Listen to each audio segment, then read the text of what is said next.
आज क्या हुआ, मेरे एक स्टूडेंट का कॉल आया। अब वो स्टूडेंट का 2 बार पहले भी आया था, लेकिन मैं बिजी होने की वजह से मैं उनका कॉल पिक नहीं कर पाया। ये मेरे एक्स स्टूडेंट है, एक्स स्टूडेंट यानी जिनकी पढ़ाई पूरी हो चुकी है आज से 5-6 महीने पहले। क्या हुआ, आज मुझे ध्यान में था, उन्होंने कॉल किया तो मैंने थोड़ी देर बाद तुरंत उन्हें कॉल किया। तो जब मैंने उन्हें कॉल किया तो उन्होंने कुछ चीज़ें बताई कि सर ऐसा ऐसा था, अभी मेरा रिसेंटली इंटरव्यू हुआ, उसी के रिगार्डिंग मैंने आपको कॉल किया था। मैंने फिर उनको बोला वही चीज़ है कि हाँ मैं थोड़ा बिजी था, उसकी वजह से तब नहीं कर पाया, इसलिए मैंने अभी किया आपको कॉल। फिर उन्होंने कुछ चीज़ें बताई कि मेरा इंटरव्यू हुआ है, मैंने सारी चीज़ें पूछी।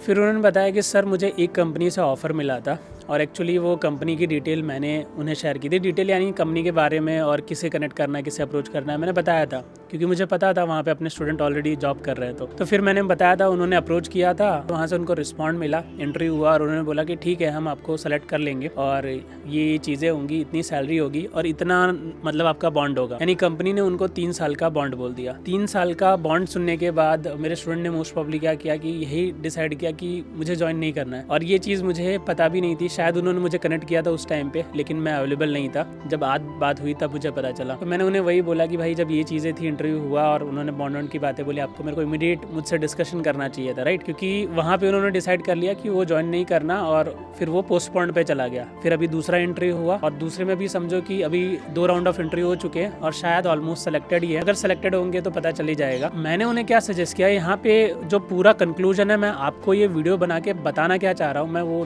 स्टूडेंट की डिटेल एक्सपोज करने नहीं आया, बट वो स्टूडेंट से क्या आपके लिए सीखने के लिए, बिकॉज आप में से काफ़ी लोग फ्रेशर होंगे, काफ़ी लोग से मिस्टेक हो जाएगी। वहाँ पे क्या हुआ, स्टूडेंट ने 3 साल का बॉन्ड देख के उसे जॉब को सोचा कि ये मुझे नहीं करना क्योंकि 3 साल का बॉन्ड है। और वो जो बॉन्ड था वो एक क्लिनिकल कंपनी के लिए था। अभी जो उनको इंटरव्यू मिला है जहाँ पे शायद उनका सिलेक्शन हो जाएगा, क्योंकि उनका जो एजुकेशनल बैकग्राउंड है वो फार्मेसी का है।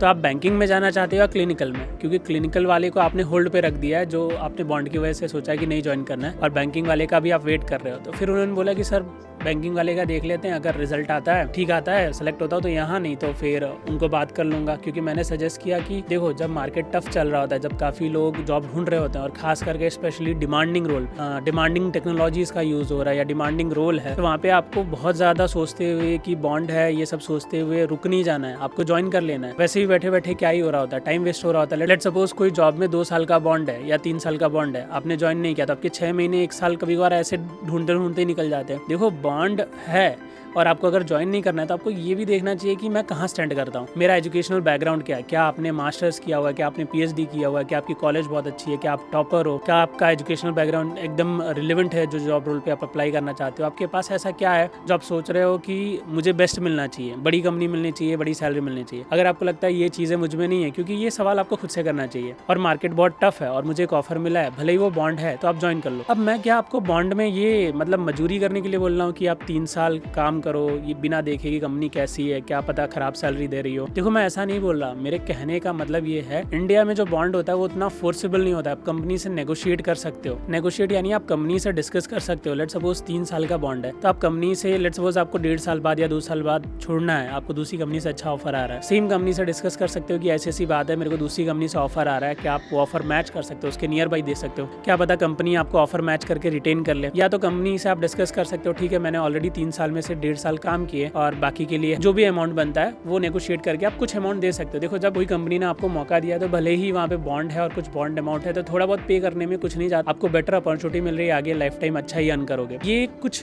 चीज़ें थी। फिर स्टूडेंट ने मुझसे बोला और मैंने फिर उनको ये सजेस्ट किया और मैंने उनको वही बोला कि आगे का सोच के ये करो कि आगे अगर आप क्लिनिकल में ही काम करना चाहते हो तो शुरुआत उसी से करो ना, क्लिनिकल से ही। अगर आप आगे बैंकिंग में करना चाहते हो तो आप बैंकिंग में ही शुरू करो, क्योंकि आपके पास दोनों ऑप्शन अगर है। मैं ऐसा बोलता हूँ कि अगर आपको क्लिनिकल में जाना है और क्लिनिकल में नहीं मिल रहा और उस वक्त पे आपको बैंकिंग में मिल रहा है, क्योंकि SaaS बैंकिंग में भी यूज़ होता है, तो कई बार उसमें भी जॉब मिल जाती है, लेकिन आपको स्टार्टिंग में क्लिनिकल में अपॉर्चुनिटी मिल रहा है तो बैंकिंग में क्यों जाना। और बॉन्ड से कभी भी घबराना नहीं चाहिए। देखो फ्रेशर के लिए कंपनीज बॉन्ड, हर दूसरी कंपनी बॉन्ड रख ही रही है, मतलब हर कंपनी नहीं तो हर दूसरी तो बोल ही लो। अगर मार्केट में 100 कंपनियां ना तो 100 में से 50 तो बॉन्ड रख ही दे रही है। क्यों बॉन्ड रख रही है पता है? वो एम्प्लॉय को रिटेन करना चाहती है। मोस्ट ऑफ द स्टूडेंट आज के टाइम पे ये जो डिमांडिंग रोल्स है जिनपे सैलरी हाई है और मतलब ग्रोथ भी अच्छी है, वर्क लाइफ बैलेंस, तो ये सारी चीजें देख के स्टूडेंट अट्रैक्ट होते हैं। तो उसके बाद क्या होता है, स्टूडेंट ज्वाइन करते हैं कंपनी, लेट्स सपोज 3 LPA का पैकेज मिला, 6 महीने बाद या 1 साल बाद उन्हें सीधा 10, 12 या 15 LPA का कहीं या उसका डबल पैकेज मिल गया। तो स्टूडेंट एट अ टाइम क्या सोचता है कि मैं कंपनी में ग्रोथ लूँ 10-20%, इससे अच्छा मैं 100-200 100% का ग्रोथ लेके मैं कंपनी स्विच कर लूँ। उस केस में क्या होता है, आपने सेम कंपनी में सिर्फ 6 महीने सर्व किया, जिस कंपनी में स्टार्ट किया था 1 साल सर्व किया, कंपनी को थोड़ा बहुत लॉस हो जाता है। अगर कंपनी अच्छे से ट्रीट नहीं कर रही है, अच्छे से बिहेव नहीं कर रही है, आपको 1 साल होने के बाद भी कुछ भी ग्रोथ नहीं दे रही, तो मैं मानता हूँ तो बनता ही है कि आप स्विच करो, कंपनी छोड़ दो। लेकिन कंपनी आपको अच्छा इन्वायरमेंट दे रही है, अच्छा सीखने का दे रही है, एक लेवल तक ग्रोथ भी दे रही है, तो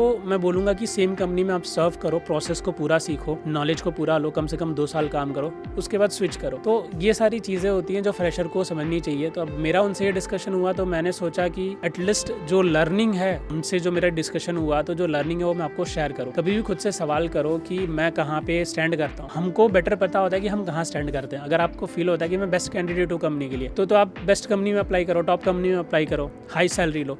अगर आपको लगता है मैं बेस्ट कैंडिडेट नहीं हूँ और मार्केट भी टफ है, अभी उतनी जॉब नहीं मिल रही और मेरे को ऑफर है, भले ही बॉन्ड है, तो ज्वाइन करो, ठीक है। क्योंकि बॉन्ड बाद में नेगोशिएट कर सकते हो, कंपनी से डिस्कस कर सकते हो, कुछ अमाउंट आप पे कर दोगे कंपनी को और फिर वो कंपनी चेंज कर लेना। और वैसे भी नेक्स्ट कंपनी आपको अच्छा ऑफर कर रही होगी तो रिकवर हो ही जाएगा, राइट। ये सारी चीज़ें होती हैं, आपको समझना होता है। एंड आशा करता हूँ आज की वीडियो में बस यही बताना था, आपको कुछ ना कुछ जानने और सीखने ज़रूर मिला होगा। मिलते हैं अगली वीडियो में, तब तक के लिए बाय बाय दोस्तों।